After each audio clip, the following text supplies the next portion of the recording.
Danças, rituais, encenações, brincadeiras, tradições e costumes que atravessam o tempo e formam a identidade cultural de um povo. Esse conjunto de manifestações populares encontra tradução na expressão de origem inglesa folclore, que significando possui um patrimônio cultural formado pela miscigenação de etnias europeias, africanas e indígenas. Além disso, no Espírito Santo, nós tivemos uma grande influência de correntes étnicas europeias para além do português, né? O português é a base, né, da influência europeia no Brasil inteiro, mas nós aqui tivemos uma grande influência dos alemães, dos italianos, dos pomeranos, que não são alemães, de holandeses, luxemburgueses, de austríacos, né, de espanhóis, de comunidades árabes, judias, né? Aí já não estou nem falando da Europa, já passamos para o Oriente, né? Da mesma forma que a nossa influência negra também é muito diversa, porque a gente fala da influência africanas que vieram para cá. E essas várias etnias do norte ao sul do Espírito Santo deixaram tradições diversas e populares. E a mesma coisa também quanto aos índios, né? A gente fala de índios, mas os nossos índios que ainda estão aí, né? Não morreram, ainda são índios, ainda estão aí, são de influências tupi-guaranis, os botocudos, essas várias etnias diferentes indígenas deixaram um caldo de cultura muito grande no Brasil, na nossa religiosidade, nos nossos costumes, né? Nos nossos hábitos. Dos povos Tupi-Guarani, herdamos a técnica para a produção artesanal da panela de barro, usada para servir. Símbolo da cultura local, a tradição continua viva há mais de 400 anos pelas panelas de barro, foi reconhecido como patrimônio imaterial brasileiro. No Brasil inteiro se faz panela de barro. Agora, a panela de barro de Goiabeiras, ela é muito nossa, por quê? Porque ela é feita por um barro que só se encontra aqui. Ela é feita por uma técnica que é só daqui, que é aquela técnica mais antiga, que é de fazer a fogueira e botar a panela na fogueira e não levar a fogueira no forno. A panela ainda é feita à mão, como os índios faziam. Nos outros lugares do Brasil ela é feita no torno, né? Aquele torno que roda com o pé, né? Aí elas ficam redondinhas, direitinho. Aqui no Espírito Santo é feita à mão. E como base da moqueca e da torta, né? Ela é em cultura popular. Outra herança dos povos que desembarcaram em território capixaba, a religiosidade está impressa em grande parte das nossas manifestações populares, como a folia de reis, o terno de reis e o reis de bois. Folia de reis, ação que representa a viagem dos Seis Magos para conhecer o menino Jesus. Ela vem para o Brasil no século XVII, trazida pelos portugueses, que é a folia de reis que existe no sul do Espírito Santo. São 12 foliões que representam os apóstolos de Jesus e o palhaço que representa os soldados de Herodes. Na região serrana, a gente tem o terno de reis, que é a mesma folia de reis, mas com características italianas. Faz parte das tradições italianas a formação de coral. Então a formação do terno de reis é um coral que canta cantigas natalinas louvando os três reis magos e o menino Jesus. Também tem a presença da bandeira com a estrela d'alva e com a imagem dos três reis magos, mas não tem o palhaço, porque ele não canta a perseguição de Herodes ao rei do santo, nos municípios de Conceição da Barra e São Mateus, que também, como a folia de reis e o terno de reis, é uma devoção, uma manifestação em devoção aos três reis magos. Só que a principal etnia, a principal descendência é Quiro, e ele tem a inserção dos bichos. Tem o que a gente chama de bicharada. Então, o final da apresentação do vaqueiro negocia com o dono da casa, com quem está recebendo, reis, e solta a bicharada. Então, o contexto é o mesmo, é a devoção aos reis magos, só que com a presença do negro entre as cores, entram os bichos, que é muito forte e muito presente nas culturas de matriz africana. No sul do estado, acontece no mês de janeiro a Charola de São Sebastião, considerado um dos mártires do cristianismo. Com forte concentração em Cachoeiro de Itapemirim, os grupos saem em jornada a pé, batendo na porta da...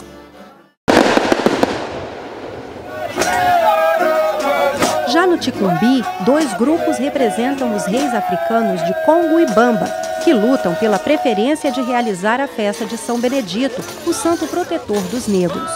Os grupos também dramatizam a conversão do rei de Bamba, que é pagão, ao cristianismo praticado pelo rei de Congo. Mas teve uma boa ideia. Já que você não tem peito para fazer estrada nova, então tampa o buraco das velhas. A encenação acontece sempre no mês de janeiro há mais de 2 séculos, somente em Conceição da Barra, norte do estado, reduto dos afrodescendentes da região Bantu, que mantém viva a tradição.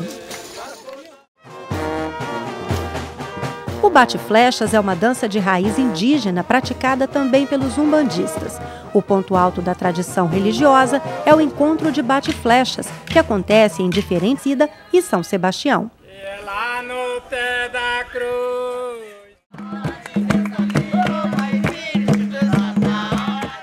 Também carregadas de religiosidade, jongo e caxambu são danças de roda de origem angolana realizadas em municípios do norte e sul do Espírito Santo. O jongo, assim como o caxambu, é uma dança de tambor, ambos de matriz africana. Então, pelas nossas pesquisas, se você for estudar a etimologia da palavra, a composição do grupo, é a mesma coisa. Nós encontramos no Espírito Santo jongo e caxambu. O caxambu e o jongo mais ligado ao norte do Espírito Santo, mais ligado à agricultura da cana-de-açúcar, ele é mais litorâneo. O caxambu era um dos momentos mais ritualísticos religiosos, um batizado, uma oração, independente do credo religioso. Então ele era o caxambu, era um momento mais ritualístico voltado para a religião. E o jongo era o ritualístico mais festivo. É um batizado, é um aniversário, é um casamento, vamos dançar o jongo. Hoje, o estado que tem o maior número de grupos reconhecidos e registrados como patrimônio imaterial da cultura brasileira são os grupos daqui do Espírito Santo. Nós temos entre jongo e caxambu 11 grupos em atividade no Espírito Santo.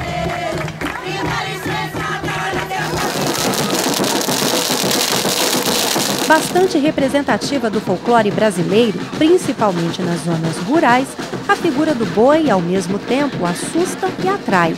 No Espírito Santo, a brincadeira ganha o nome de boi pintadinho e concentra-se na região sul, principalmente em Muqui, na época do carnaval. Originada do espírito festivo dos imigrantes italianos, a festa da polenta entrou para o calendário de eventos do estado e acontece todo ano em Venda Nova do Imigrante, nas montanhas capixabas. Os pratos típicos são saboreados ao som da concertina.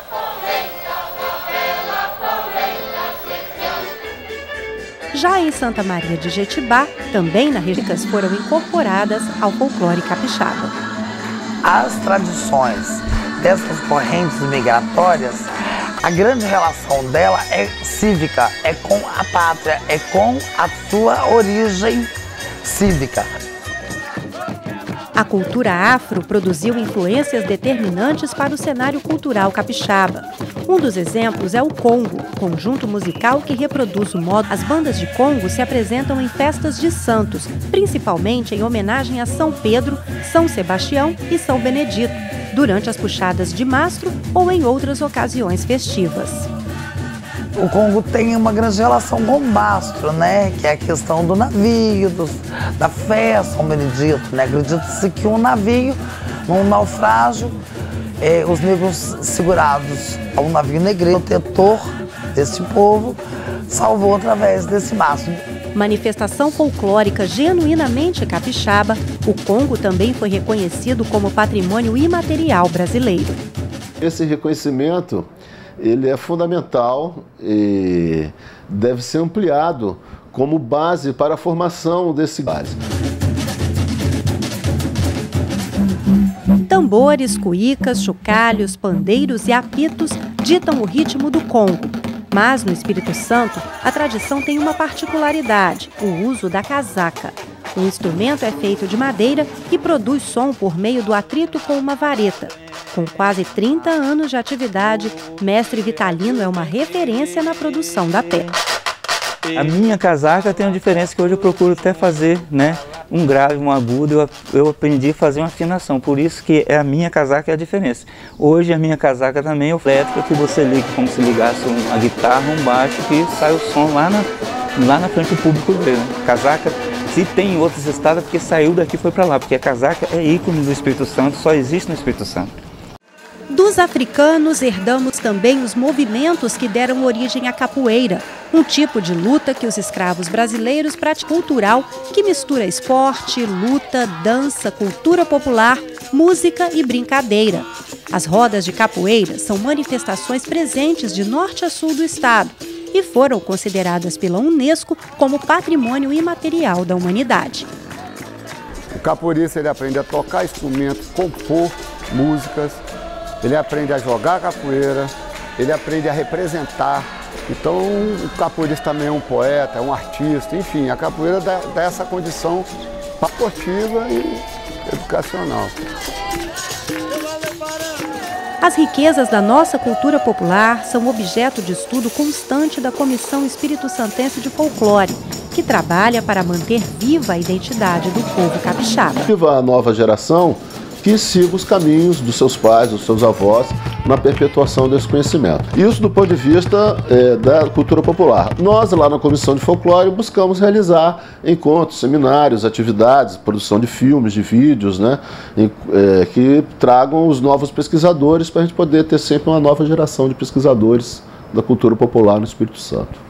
Nossas manifestações culturais estão no SEBRAE com o governo do estado, distribuída para as bibliotecas públicas estaduais. Das indústrias, das mídias contemporâneas, das novas tendências musicais, o folclore permanece, a cultura popular permanece cada dia mais forte, mais viva. Por quê? Porque é o traço da identidade de um povo. Marca a sua devoção, marca a sua relação com a sua pátria, com a sua nação. Então é o que nós temos de mais precioso, de mais nosso, de mais identitário, que está aqui no Atlas do Folclore Capixaba, que tem o objetivo de registrar e perpetuar essas tradições.